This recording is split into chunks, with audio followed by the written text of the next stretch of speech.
Buddham Buddham Buddham Vande Dhammam Dhammam Dhammam Vande Sangham Sangham Sangham Vande Buddham Dhammam Sangham Vande Namo tassa bhagavato arahato samma sambuddhassa Namo tassa bhagavato arahato samma sambuddhassa Namo tassa bhagavato arahato samma sambuddhassa Ye bhikkave anukampeyata ye ca sotambang manyeyung mitta va amacca va ñāti va salohita va Thero bhikkave catunnang satipatthānam bhavanāya samādapetam va Nivese tamba patiṭṭhāpe tambāti. Homage to the Exalted One, the Worthy One, the Supremely Enlightened One. Dear friends in Dhamma, here today we are going to discuss one of the discourses in Buddhism which comes in Samyutta Nikaya, the topic on Mitta Sutta. Mitta means friends. Mitta and Metta are different, but both of them have same qualities, but they are different. Mitta is limit. Metta or loving kindness is so wide. It is boundless compassion. And Buddha has explained the result of mitta, of friendship, and the results of metta, loving kindness. Mittanisansa and mettanisansa are different. Mitta is very limit, but metta or loving kindness is so wide, so it is very wide. We can spend everyone, even though we are not friendly with someone, we can spend loving kindness. However, Buddha says here, if you have a friend, how you help them, what you can give them. When we offer something to others, it should be so valuable, important, what we give them. And here, Buddha says very clearly what are the most important things that you can give. You can give some food to someone. You can give a clothes to someone. And you can give someone education. You can find a job to your friend. You can build a house for your friends. Those are very important. But the most important thing that you can give to someone is that the Dhamma. That is why Buddha says, Sampadanan Dhammadanan Jinati, the gift of Dhamma excels all other gifts. If we can give a good advice to someone, it is important to someone for his entire life. That is why giving Dhamma is more important than all other things.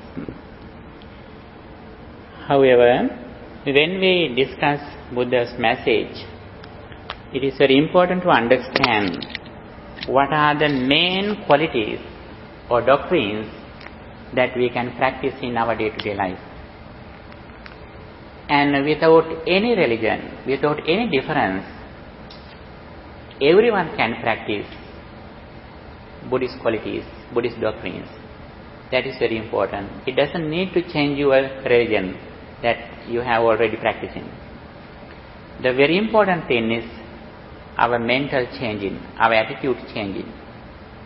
Our attitude should be changed when we go to the Dhamma. When we discuss Buddha's message, the foundation of all qualities we can explain as Dana, Sila and Bhavana. Dana means generosity. Generosity is a very primary foundation. Generosity. And Sila, virtue or moral conduct. Meditation means mental culture. In the primary level, we can offer something to others, some food, drink or something.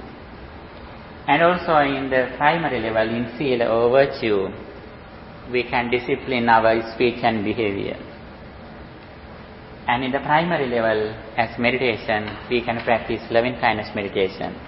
We can think that may all beings be well, happy and peaceful.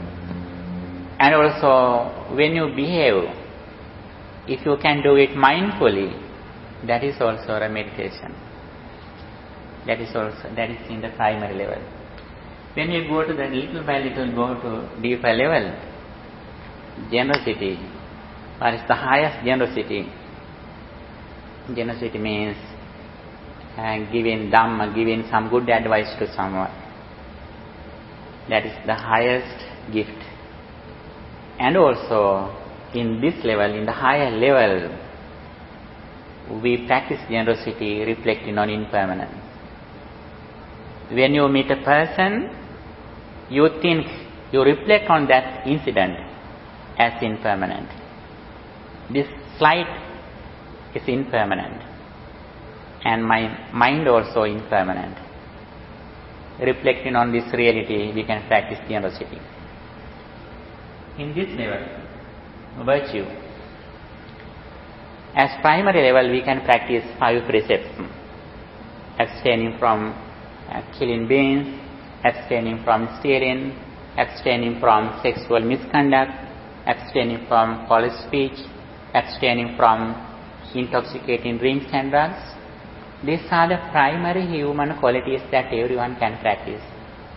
If we follow these 5 precepts, actually these 5 precepts protect you.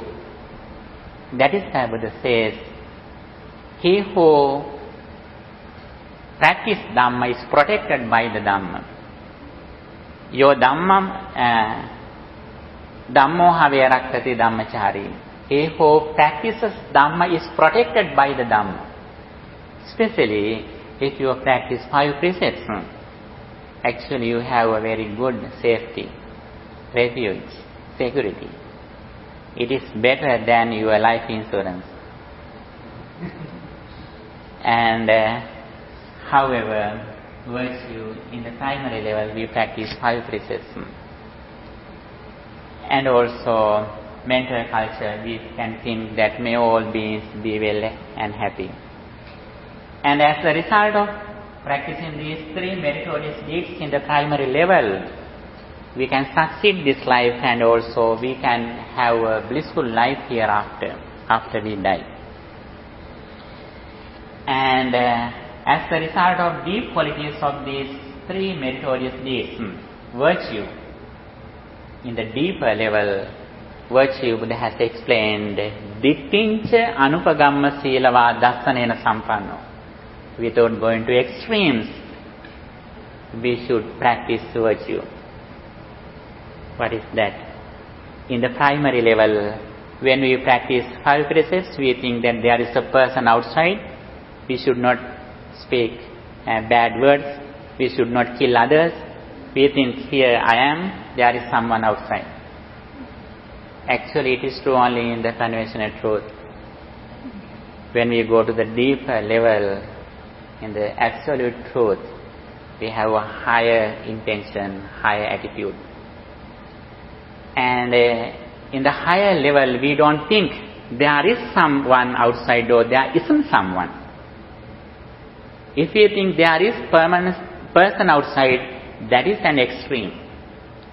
And also if we think that there isn't something outside, that is also an extreme.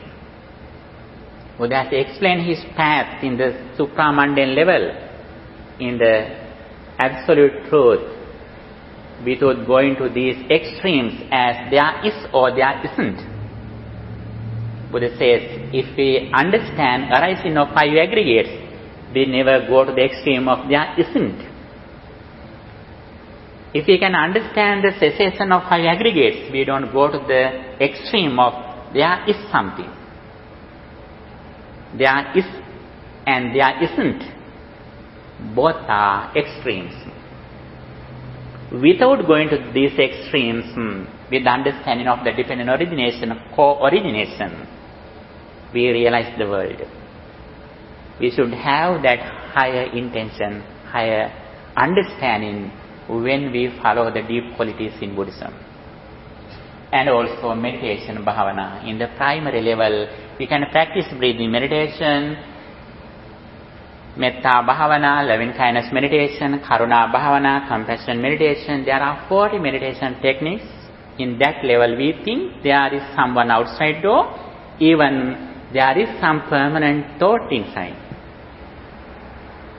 in the conventional truth. But when we go to the deeper level in inside meditation, vipassana bhavana, we don't get anything as permanent in outside or inside. Outside things, always they are impermanent, they arise at the moment. Inside my present mind, present thought also arises and ceases at the moment. So if we see it as a four element, still wrong, it's not being extreme, but it be called as extreme. If you think, if I'm looking at you and if I realize that you're like created by the four elements, and I'm trying to think to get away from that attachment, is that actually contemplating on four fundamental elements also belongs to conventional truth. Four fundamental elements, solidity, liquidity, heat and motion. These four things, four fundamental elements that we are made in. Actually these four things are also impermanent. They are also arise at the moment. They arise at the moment. Every moment they arise and cease according to our present mental condition. When our mind changes, immediately these four fundamental elements, they change. Yes.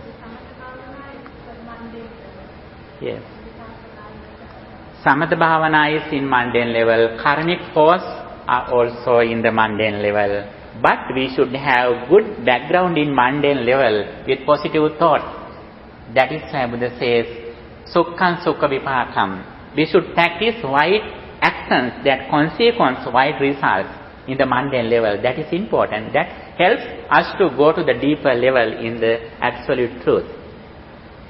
When we practice four fundamental elements, when we contemplate on four fundamental elements with our concentration meditation, when our mind is concentrated, then we go to the next level, reflecting on impermanence. We use all other techniques as mundane level qualities. That is also very important. For example, when you practice loving kindness meditation, we think there are beings outside. Sometimes we may think that there are permanent people in outside. That is why we spread loving kindness to others. It is not bad. The reason is that we know very well, after our mind is in samatha, we are going to the next level. We don't stop in the mundane level. But we should be successful in mundane level with positive thoughts. Punya visankhara. Sukkhaṃ sukha vipākam. We should practice positive thoughts, wholesome thoughts in the mundane level. And after our mind is concentrated, We don't stop in the mundane level with positive thoughts. We go to the next level. Atti bhikkhave kammang akanna asukkang akanna asukko vipakang. There are some actions, neither black nor white. That consequence, neither black nor white results. That is our final goal. We do everything focusing on final goal. Okay? Here, virtue in the highest level, we practice virtue without going to extremes as there is or there isn't. And meditation in the deeper level, we practice insight meditation, reflecting on impermanence. Eye is impermanent, lights are impermanent, ear is impermanent, sounds are impermanent, nose are impermanent, smell is impermanent, our tongue is impermanent, taste is impermanent, body, other things, all things are impermanent. What is the impermanent? What is the meaning of I is impermanent? I is impermanent means that this I, not a physical I, but the ability of seeing. That I arises at the moment, like this sound. This sound arises at the moment. Lights also like that. They are not outside before we see in the supramundane level. In the mundane level, we think that before you came here, there was a temple here.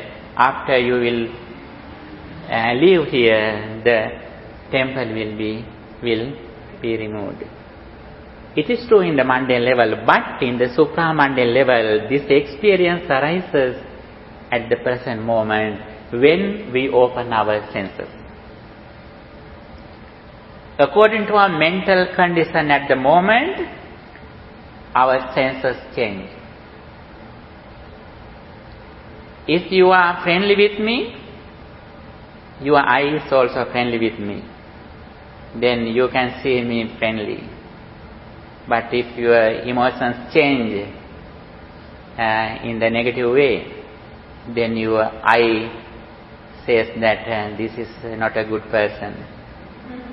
Then automatically the form that you experience changes.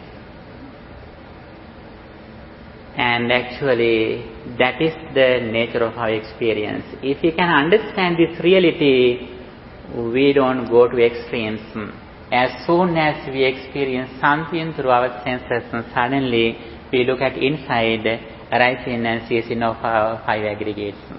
Then we don't find anything or anyone outside. As soon as you experience something outside, you look at inside at the moment. My five aggregates arise and they are not permanent, they immediately cease. Then we have no any connection with outside persons or things. It means we don't respond to others. It doesn't mean that we don't respond. We can respond, but we do it consciously, mindfully, with understanding.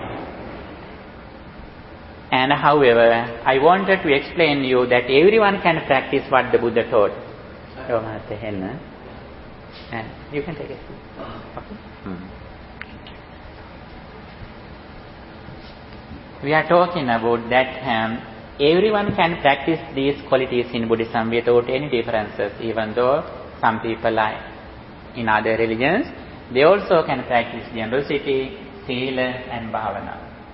And however, little by little we can go to the deeper level. In primary we can practice generosity as offering something to others as material things. In the deeper level we give Dhamma. Giving Dhamma is the highest gift, generosity. And virtue in the primary level we can practice five precepts. In the deeper level we practice generosity without going to extremes as there is or isn't. In the primary level we can practice loving kindness meditation. In the deeper level we reflect on impermanence, anicca bhavana in insight meditation. However, today we are going to discuss Mitta Sutta, the discourse of friends. If you have a friend, how do you treat them? How do you help them? This is the path that Buddha has explained in this discourse. Buddha says, Ye bhikkhave anukampeyat. Buddha says, dear monks, those for whom you have compassion and sympathy, ye cha sotabba manyeyum, and those worth listening to, mittava, amacchava, jnativa, salohitava, friends and colleagues, relatives and family, should be encouraged, supported, and established in the development of the 4 kinds of mindfulness meditation. Chatunnang satipattanam bhavanaya samadhapetabba nivesetabba patittapetabba. If you have a friend, you should help them explaining 4-fold mindfulness to them. They also should have some qualities. What that? Yes, they should be gently spoken, suvacha. It is not obedience. Obedience and gently spoken are different.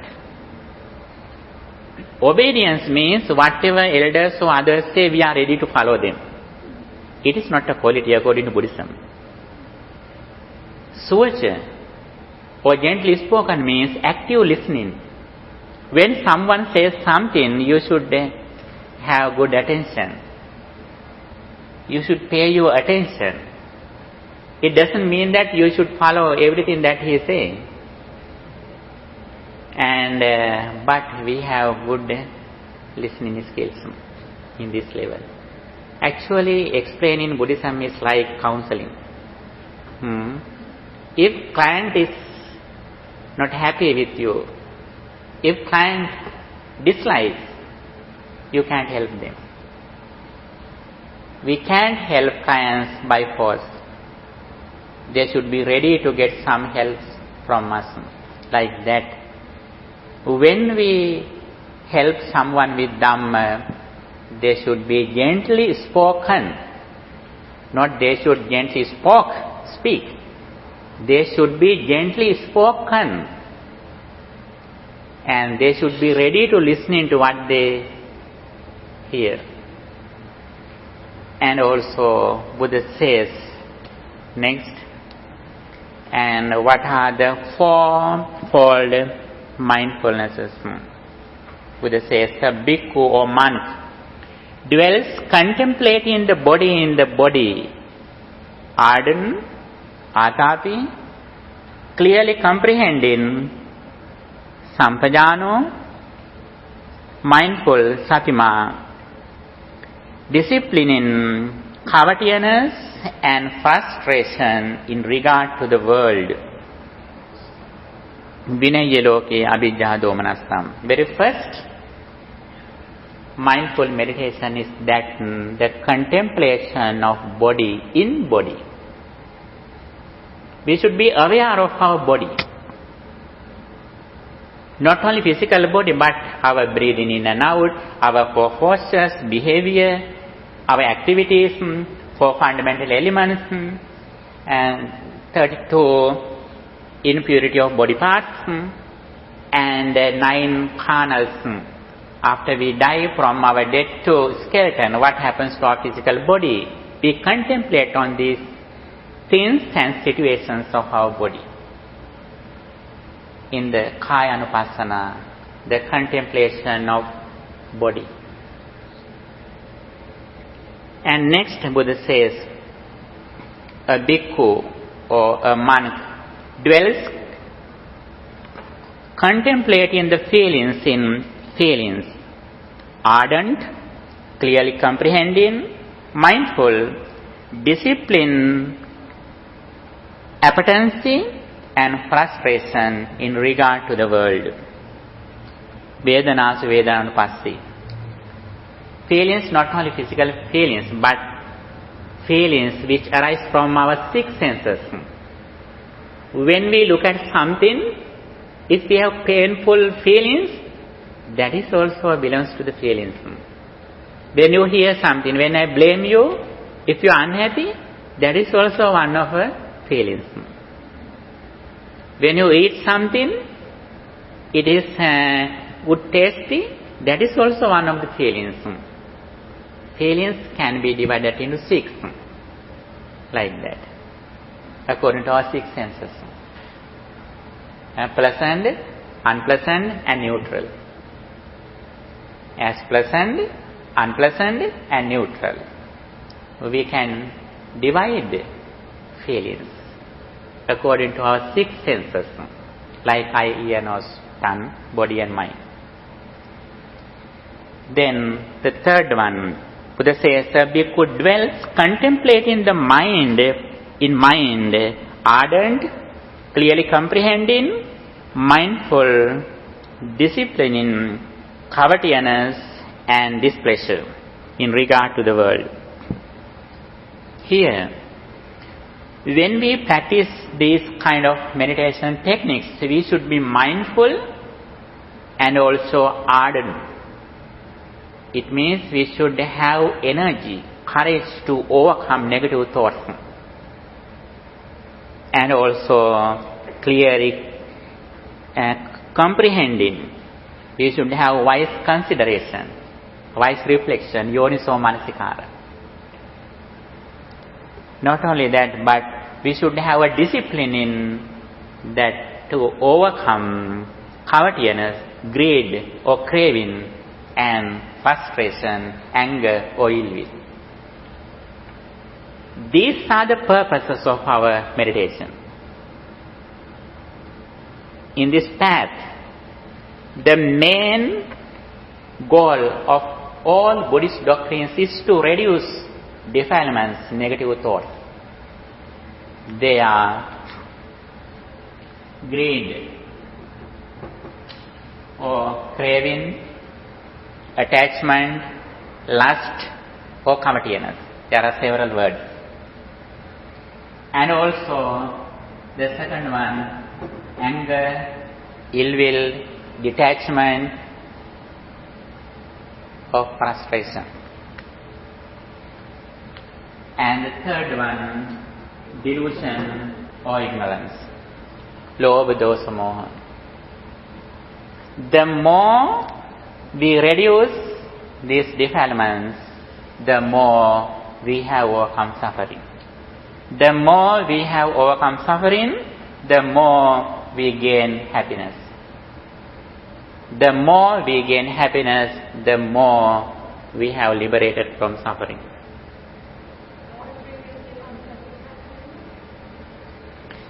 Yes, we can say unsatisfactoriness, egolessness and impermanence.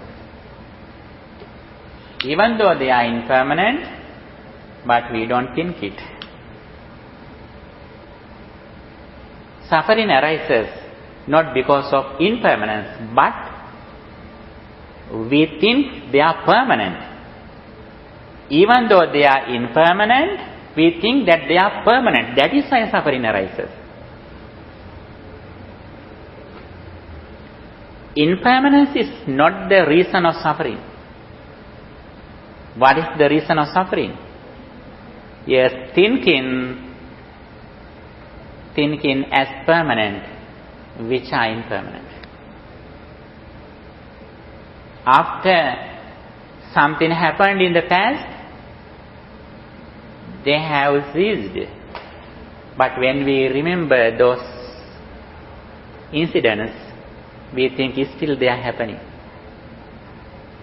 When you remember someone who has blamed you, as soon as you remember that incident, you are blamed again. That person has blamed you once, but your ignorance invites you to be blamed again. That is why we should overcome ignorance.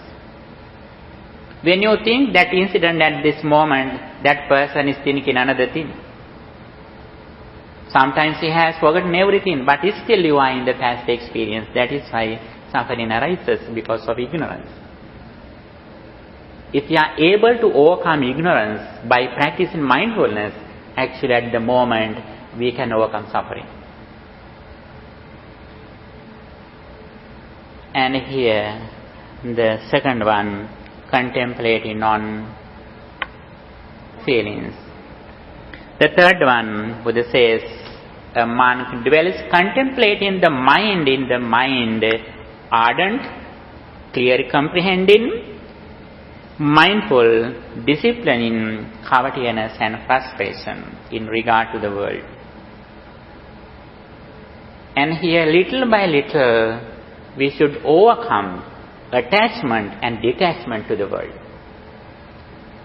When we see the reality as it is, as impermanent, then gradually we can overcome lust and frustration.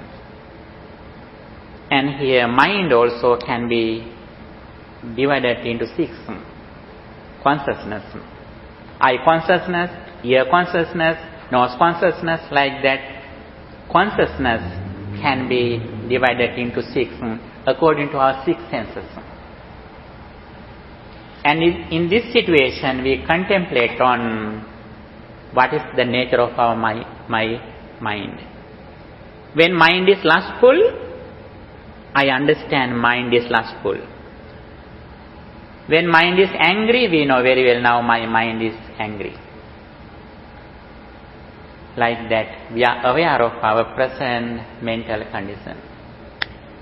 And the fourth one, a bhikkhu is dwelling, contemplating the phenomena in phenomena, ardent, clearly comprehending, mindful, disciplining covetousness or greed and displeasure or frustration. In regard to the world, what is the world? What is the world? World is lights that we experience through our eye, sounds that we experience through our ears, smells that we experience through our nose, like that. What we experience through our 6 senses is the world. Without those things, we have nothing as world. If we don't experience something, it doesn't belong to our world. World depends on our 6 experiences that we receive through our 6 senses. Without our experience, something may be happening in the world, but it doesn't belong to your world. It doesn't force your world. It doesn't bring you suffering. That is why Buddha says, without these 6 senses and 6 external objects, we have nothing in our world. It may be in the past, present or future. It may be near or far. It may be very small or big. It may be inside or outside. However, it should be experienced by our 6 senses, in the past, in the present or future. But everything is experienced in the present moment. Even though we remember something which happened in the past, we remember those things in the present mind. If we can succeed the present moment, our entire life is successful. If we can be mindful in the present moment, we can eradicate all defilements which happened in the past, which will be happen in the future. We have to succeed in the present thought. We don't want to worry about which happened in the past or which will happen in the future. Suppose it comes to the mind, what will we do? Sorry? Suppose it comes into our mind. Yes. However, everything is focused by the present thought. If we can be mindful in the present moment, then we can reflect on everything as impermanent. Then suffering doesn't come to our life. The main purpose of all Buddhist doctrines is to overcome suffering. If we want to overcome suffering in the primary level, we can overcome greed and anger by practicing some primary techniques such as generosity, loving kindness. But in the deeper level, in the absolute truth, we have to do only thin. We have to win, we have to defeat delusion. When we can overcome delusion or ignorance, avidya, at the moment, greed or anger has no space in our mind. That is like main switch. If you can put off main switch, all other devices are put off. Like that. But it is difficult to do at the beginning. That is why Buddhism, the Buddha kindly has explained some primary techniques, such as offering something to others, practicing generosity, contemplating on the impurity of body parts. If you want to overcome lust, we have to reflect on, we have to contemplate on the impurity of our body parts, such as ear, hair, skin, blood, like that. And also in the primary level, when we are going to overcome anger, we can practice loving kindness, thinking thus may all beings be well, happy and peaceful. And also with that primary qualities, we are going to the deeper level to overcome ignorance by practicing insight meditation, vipassana bhavana. If someone is very clever to reflect on impermanence at the beginning, they don't need to practice other techniques. That is why Buddha has explained high-level doctrines for some gifted persons, such as Bahya Daruchirya and Pukusati. Buddha didn't explain them these primary techniques. Suddenly Buddha explained them how to reflect on impermanence. I is impermanent, forms are impermanent, I consciousness is impermanent, ear is impermanent, sounds are impermanent, here consciousness is impermanent. Directly, Buddha pointed out how to reduce ignorance by practicing insight meditation. If you are also clever, you also can practice that path. Again and again, we should think these things as impermanence, like 5 aggregates, 6 spheres, senses, and 18 elements, and nama rupa. Nama means mind, rupa means forms. We reflect on everything as impermanent. Whenever you reflect on impermanence, at the moment, your mind doesn't depend on anything or anyone outside. At the moment, you completely depend on wisdom. It means you are reflecting on arising and ceasing of your 5 aggregates. Then you have no problems from outside. Nobody or nothing can disturb your peace of mind. Nobody or nothing can steal your inner qualities, your inner peace at the moment. Here, finally, Buddha says, we should contemplate the phenomena in phenomena. What are the phenomena? Mental formations. Mind and mental formations are different. Mind means consciousness. Phenomena means mental formations. Actually, they are interrelated. They are together, but they are different. Mind or consciousness like water. Mental formations or phenomena are like what you add to water. If you add something to water as coffee, milk, tea or something, it is mental formations or phenomena. Water, pure water is like consciousness of mind. But they are together, they are interrelated. But physically, we are unable to divide them. When you drink a tea, you are unable to divide sugar, water, heat, other tea. You are unable to, you can't divide them.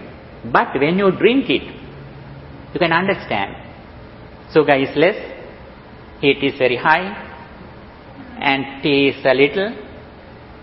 You can understand, you can comprehend. How do you know it? You have seen how you prepare tea or coffee. That is how you know the quality of your tea or coffee. If you haven't seen, you can't explain like that. By practicing fourfold mindfulness, we learn how we prepare 5 aggregates. Like you learn how to prepare a tea or coffee. When you see something in the physical world, you are unable to divide 5 aggregates. Like you can't divide coffee, tea or sugar from your drink. But you can understand wisely when you experience something because you have learned it before. Like that. Mindfulness is highly praised in Buddhism. That is why Buddhism says, Ekaino ayam bhikkhave sattana visuddhya. This is the only path for the purification of beings. Soka paridhavana samatikkamaya. For the overcoming of sorrow and lamentation. Dukkha domana thanang attangamaya. For the destruction of pain and grief. Nyaya sadhigamaya. For the gaining of wisdom. Nibbana satikiriyaya. For the attaining of Nibbana, which is that practicing fourfold mindfulness. You know, many places in Buddhism, Buddha has emphasized the importance of practicing mindfulness. We can explain Buddhism is completely practicing mindfulness. But mindfulness has a deep meaning in Buddhism. You know, in the present society, mindfulness is the highly demanded. And also, mindfulness has a high price too. Many people sell mindfulness in the high price. But, you know, Buddhist mindfulness is different. If you want to understand mindfulness, especially there is a very special discourse in Buddhism, Vibhanga Sutta.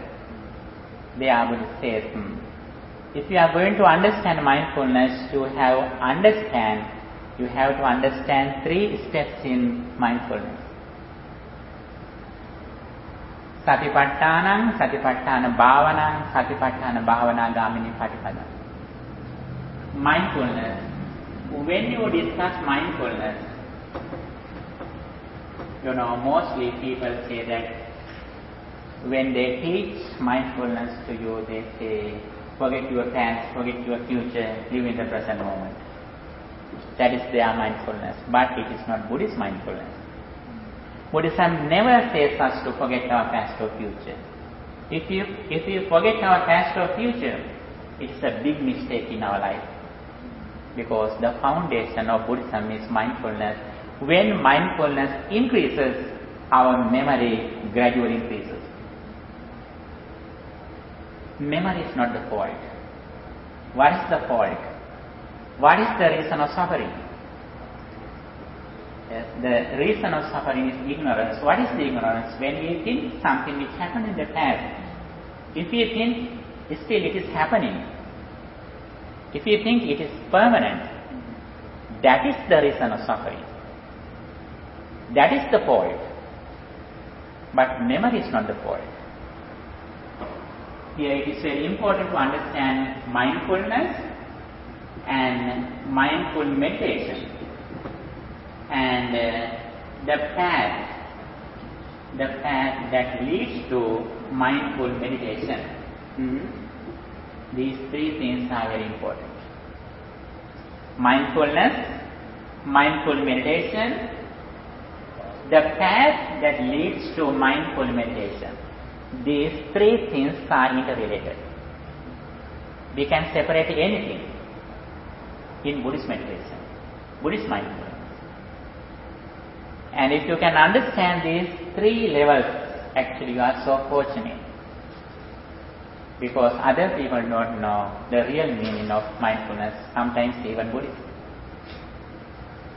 However, here it is very important to understand mindfulness.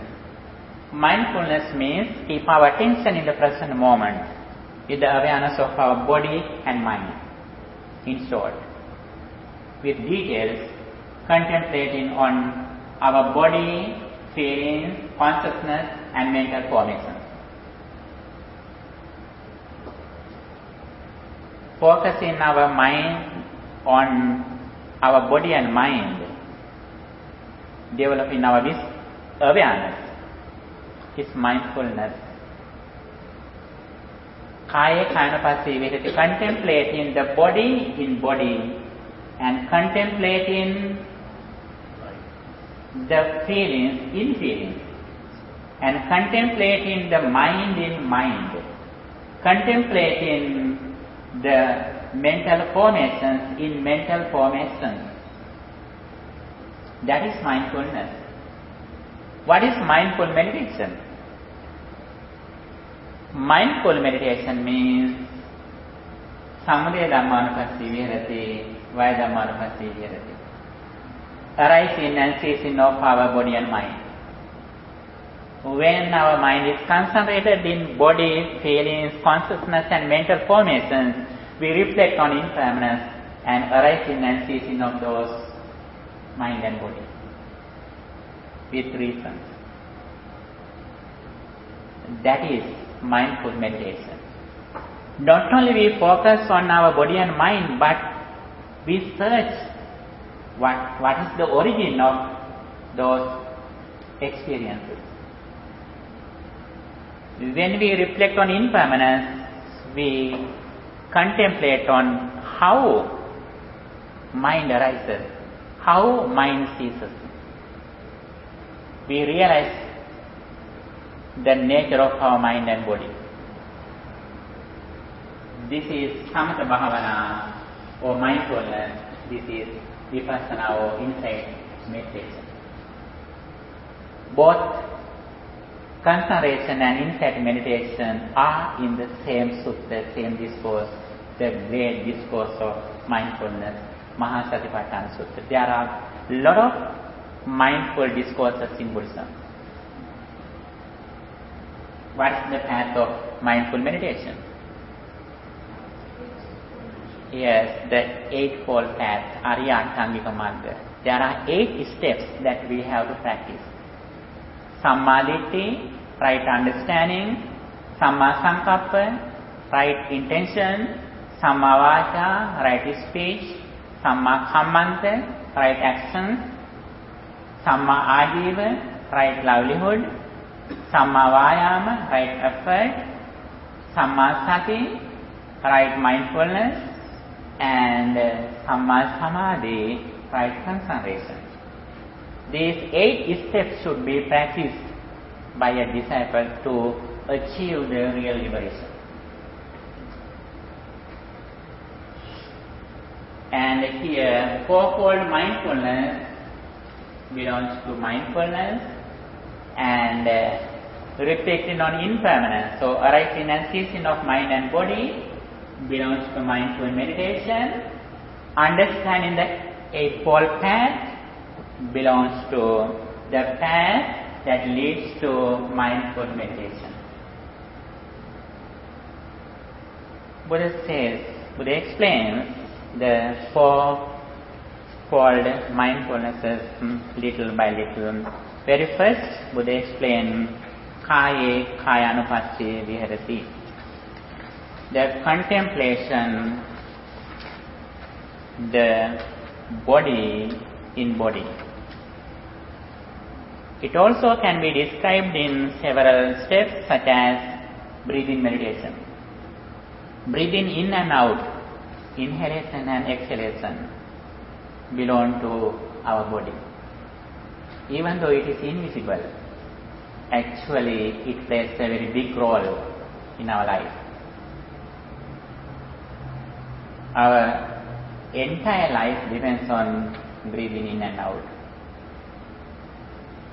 That is why Buddha says, breathing in and out also one of the bodies, breathe body in our life. It belongs to body.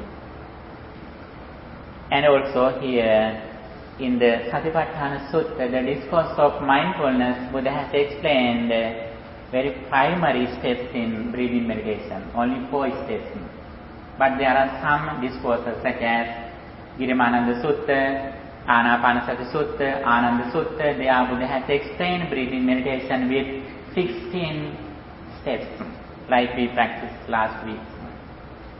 However, keeping our attention in the present moment, around the nose or upper lip, here it is very important to understand the object of mindfulness, Sati Nimitta. No matter whatever we practice as Buddhist meditation, we should recognize Sati Nimitta for the object of mindfulness. It means first we should keep our attention in this area before we start meditation. If we don't do particular meditation, but we can practice mindfulness, keeping our attention in this area. Whenever you keep your attention in this area, it means nobody or nothing can disturb your mind, your peace of mind. And also keeping our attention here, then we can generate positive thoughts such as breathing in and out, compassion, loving kindness, Buddha's qualities, the qualities of offering or charity. There are 40 meditation techniques with the mindful object we can develop. And here, keeping our attention, here we can practice breathing meditation in and out. When mind is in samatha, we can reflect on impermanence. This breathing arises and ceases with the conditions. It is impermanent. It doesn't belong to a particular person.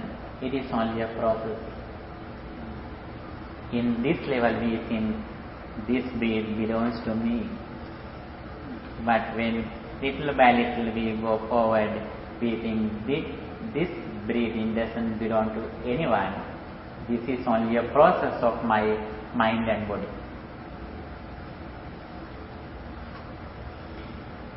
And then, nature kinchi loke upadhyati, he doesn't get anything as permanent in this universe. Second level, second step of body meditation or the contemplation of body, iriyapata, mindfulness of the 4 postures. We behave 4 postures: standing, sitting, walking and lying down. When we walk, that I am walking. When we standing, I know that I am standing. When I am sitting, I know that I am sitting. When I am lying down, I know that I am lying down. We do everything mindfully. We don't find a particular permanent person. These 4 postures are the process of this body.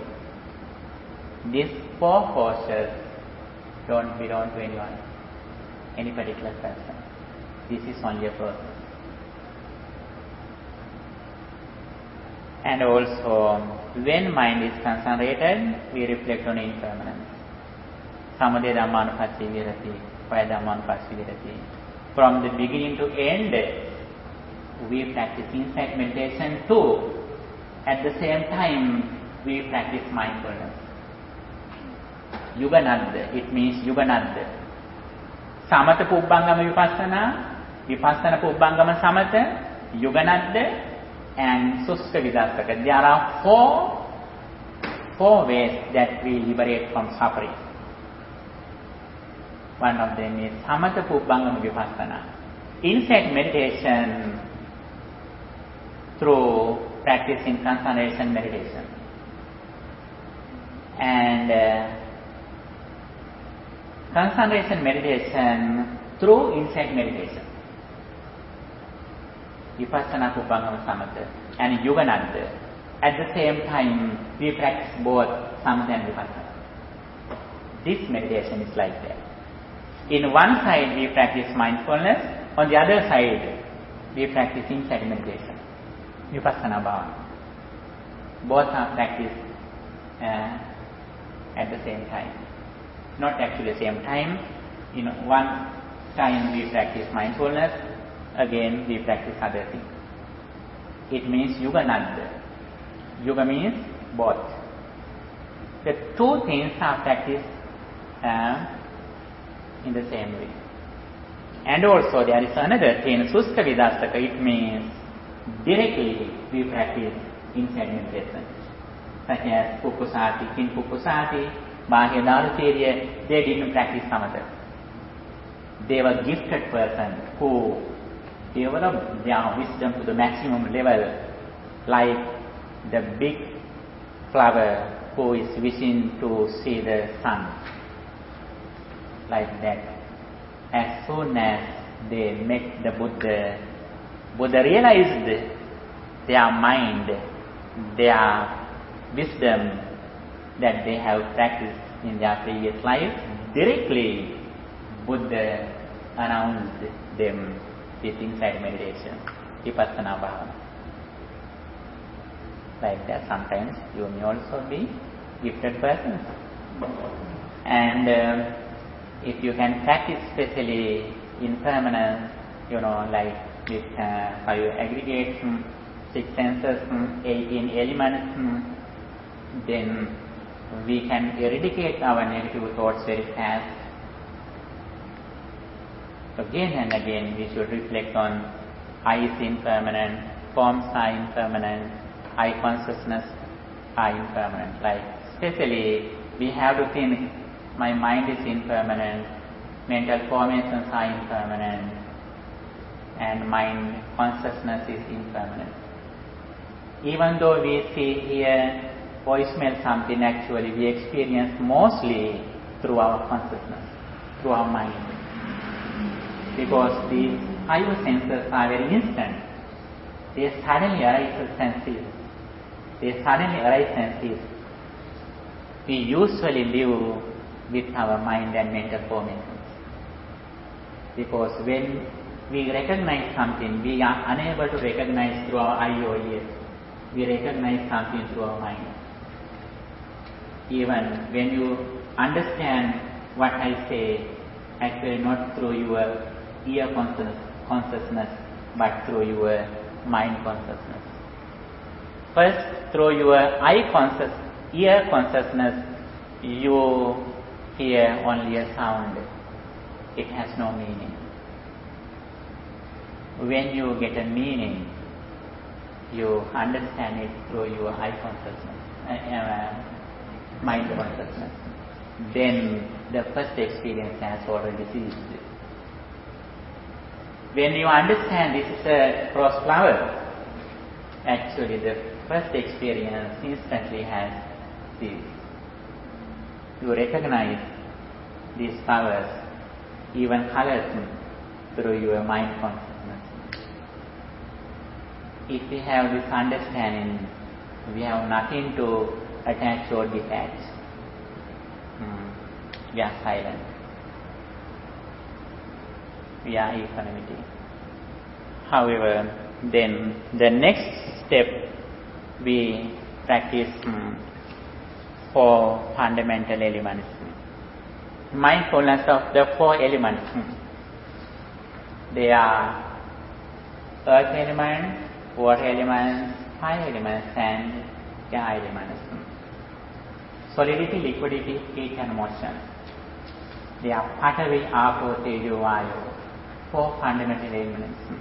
Our body and other material things as well are made in these 4 things.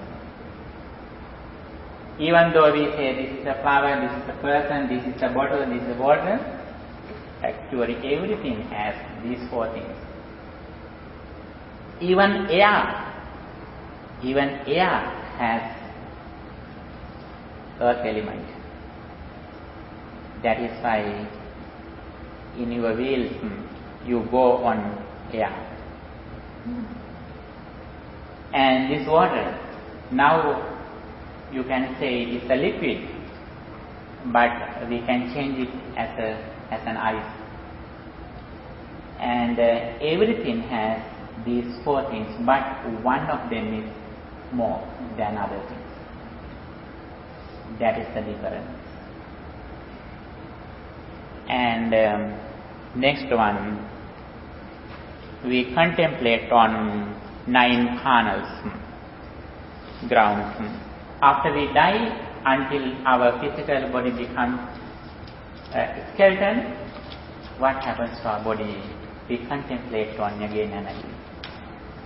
Then we focus on our mind in this situation, and in one side we can overcome lustful desire,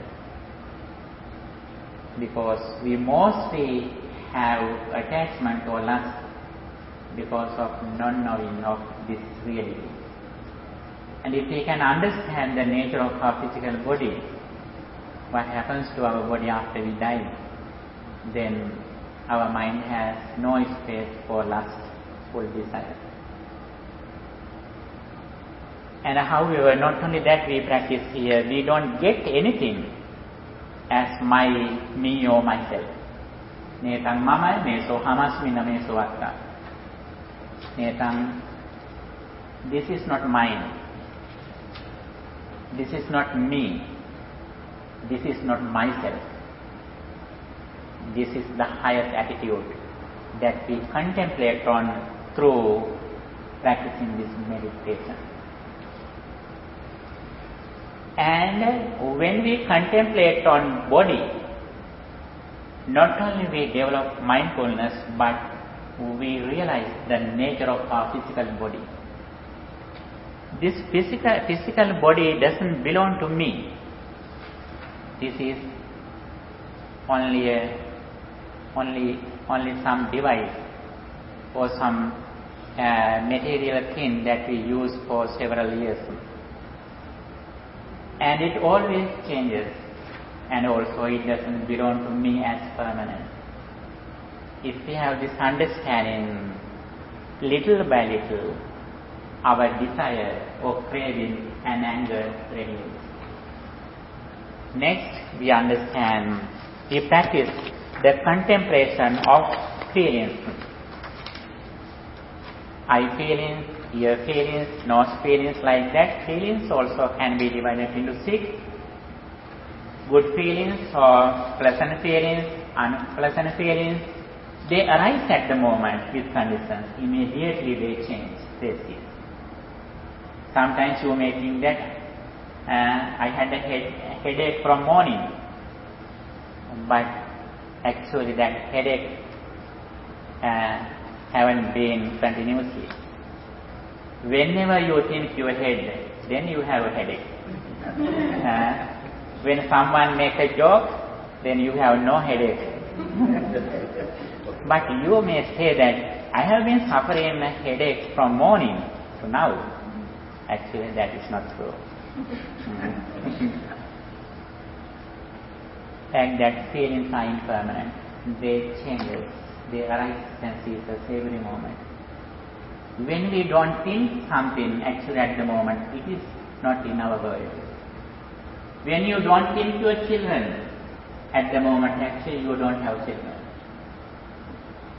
When you don't think your spectacles, at the moment you haven't. When you think your mom, your entire life is your mom, even though she has passed away. Actually, she is still living when you think your mom. If you don't think your ma'am, even though she is living, actually she is dead. According to absolute truth. That is why, at the end of our life, that is the thing that we are seeking a next birth to go to another life with our close relatives who have already passed away. Even though they have passed away, when we think them at the end of our life, mentally we think it's still there with us. Then, according to our karmic energy, we are going to find them. We go to find them.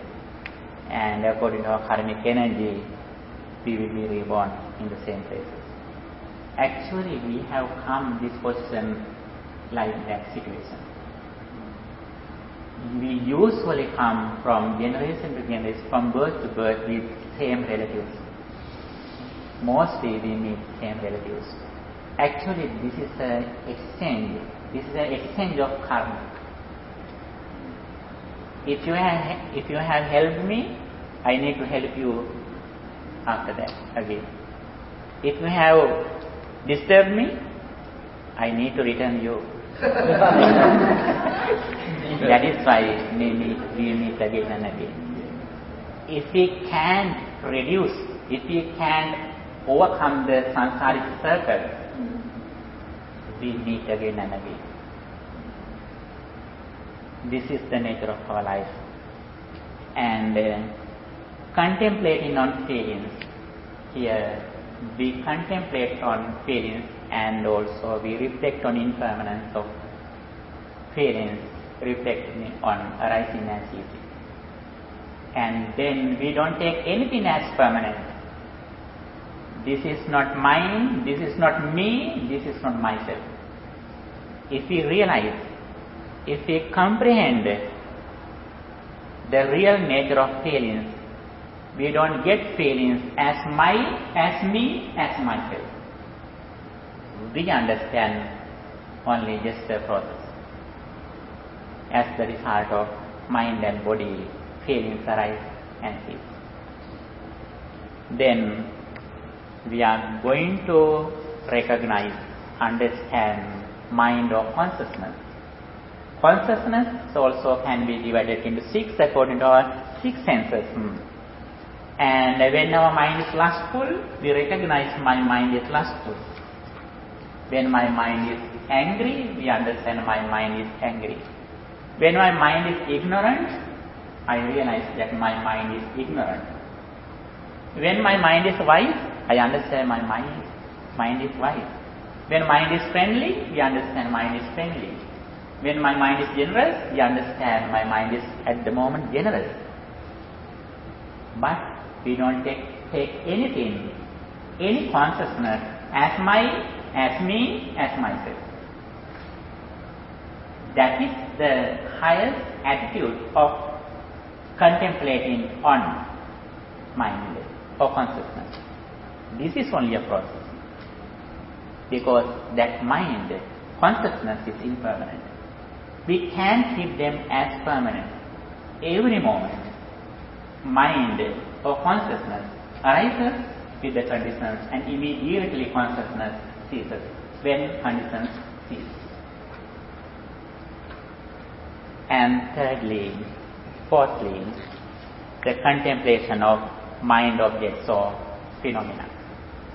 Here it is a very wide contemplation because here Dhammanupassana. Dhamma means not only pure things, good things, but even evils belong to this meditation. Positive and negative emotions we contemplate on here. When we have 5 hindrances, panchanivarana, sensual pleasure, ill will, sloth and torpor, restlessness and scruples, and vicikiccha, skeptical doubt. When we have those negative emotions, panchanivarana, 5 hindrances, we understand at the moment, I have ill will, I have lust, we recognize it. And also when mind has no these negative thoughts, I understand now I have no lustful desire, I have no ill will, I have no doubt.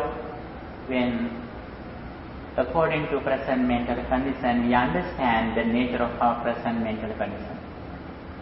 Not only that, when mind is free from hindrances, we understand how these negative thoughts don't come back. Because now we have controlled our body and mind. Now we have strength about our mind and body. We don't give a chance to any defilement to come to our mind and disturb our peace of mind. Because now we are not controlling them, we control them. Not only that, the positive thoughts also arise. Again, 5 aggregates. Now we are inspired by the understanding of 5 aggregates. Whenever we have experienced something through our senses, it means 5 aggregates arise at the moment. Immediately those 5 aggregates ceases. We are knowledgeable, we are wise, we are mindful, we have wise consideration, we have wise reflection. Not only that, but now spiritual faculties, 7 spiritual faculties gradually increase. Sati Sambojjhanga, mindfulness, Dhammavijaya, keen investigation, Virya, energy, Piti, rapture, Piti, Sambojjhanga, rapture, and Passaddhi, tranquility, Samadhi, concentration, and Upekkha, equanimity. These are the 7 enlightenment factors. Now they are going to the crown. They are going to the rule our life, like kings. Now we are full in mindfulness, and other enlightenment factors gradually increase our life. Now we are rich in spiritual faculties. Now we don't have negative or some common thoughts in our mind. Now we have very high quality thoughts in our mind. Not only that, in this moment we recognize, we really understand the nature of 4 noble truths. Dukkha Satya, the truth of suffering, the truth of the cause of suffering, the truth of the cessation of suffering, the truth of the path that leads to cessation of suffering. Now we have understood. Whenever we are ignorant about our experience, then we are careless. Now we are wise, we are mindful. And as soon as we experience something, we understand Dukkha Satya, the noble truth of suffering. If I depend on outside, if I take something that is outside, it means outside persons and things can control me. I have no freedom, liberation. As soon as we experience something, if we are clever to look at inside, it means nobody or nothing can disturb our peace of mind. That is the real freedom, liberation that Buddha has explained. Not only that, we understand the cause of suffering. Some people think that the attachment to the external world is the cause of suffering. But Buddhism doesn't say it. What is the cause of suffering? The cause of suffering means the attachment to our life. When I like my life, then I like what I like. Then I dislike what I don't like. The reason, the cause is here. The cause is attachment to my entire life. If your children are happy with you, if your children do something what you like, then you are so pleasant. If something they do what you don't like, then you are angry. Sometimes you may think that I like my children, and I don't like their misbehavior, that is why I am angry. You can say it, but your cause of suffering is here. And that is the cause of suffering.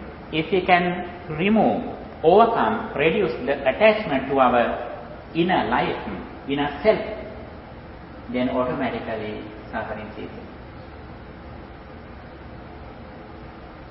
And the path that leads to cessation for suffering is the Noble Eightfold Path that we explained before. Okay, this is the path that Buddha explained. Actually, whenever we are in mindfulness, at the moment we are in the safety place. Safe place. Buddha says, living in mindfulness is the real protection, insurance, refuge. Whenever you are in mindfulness, it is like you are in the field of the Buddha.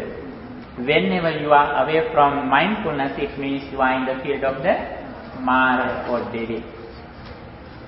We should increase the duration of living in the field of the Buddha by practicing mindfulness.